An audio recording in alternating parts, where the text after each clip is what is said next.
Hi Rosie, happy birthday. By now I'm guessing you have the stove. And the couple things I wanted to explain. Your stove came in a box, save the box. You want to store it in the garage in the box. You don't necessarily want to take the box with you when you go camping somewhere. But you want to store the thing in the box because the stove has vent holes in it and hand holes in it. And it has places where bugs and little four-legged critters get inside.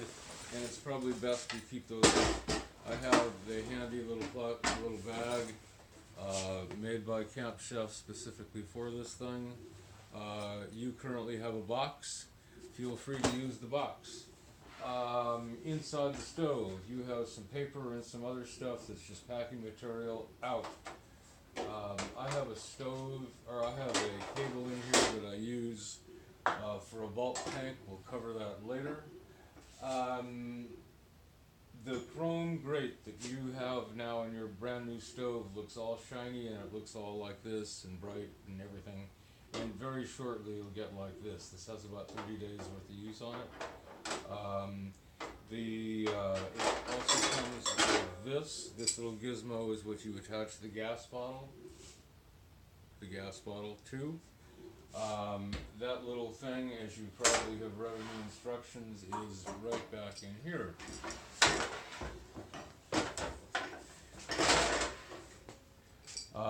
The way I screw this thing in is pretty much just like it looks, except for the very end. And you want to get this nice and tight because if you don't get it nice and tight, you'll leak gas. Leaking gas is a very bad thing. So what I do is I kind of use it like a wrench.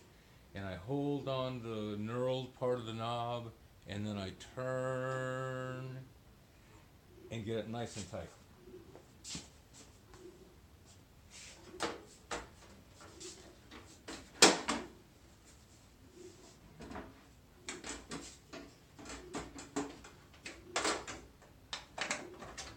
And you put up the windscreen, always put up the windscreen. One of the benefits of this stove is it'll hold two 12-inch pans. It's pretty wide. So now we're going to attach the gas bottle to it, just like the instructions show. Don't cross thread this. Work really hard at getting the thread in just exactly correct and get it nice and tight. If you smell any gas at all,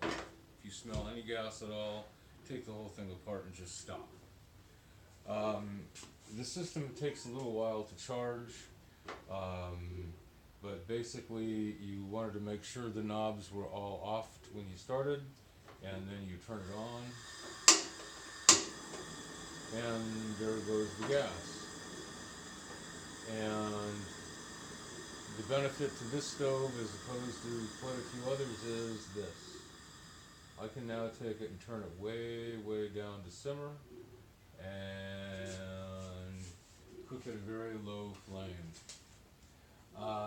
One thing I do want to stress, you really shouldn't do this indoors like I'm doing here, at least not until you get very experienced. You are dealing with propane, it will explode under the absolute right conditions. These are obviously not them.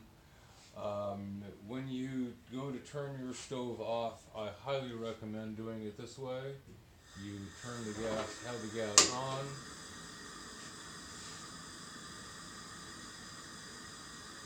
and you just turn it off. Wait till it's nice and cool, because everything does get quite hot. The chrome things will get red hot. One other thing I wanted to mention was the gas bottles. These things cost, if you buy them at the wrong place, they can cost about $10 a piece. If you buy them at Walmart, Costco, someplace like that, they're about $6 a piece. I actually have a hose that I run to a bulk bottle similar to the gas bottle you'd use in the gas barbecue. Mine's a little smaller than that, and I run the stove off of that. These are about, like I say, if you buy it at the wrong place, they can be $10 a bottle. And if I fill up my entire 11-pound gas bottle, it's probably $6. So the bottle's about $66, and the cable's another 25. We count 50 days a year, and it makes a lot of sense for us. So that's what we do. All right. Happy birthday. Hope the stove works.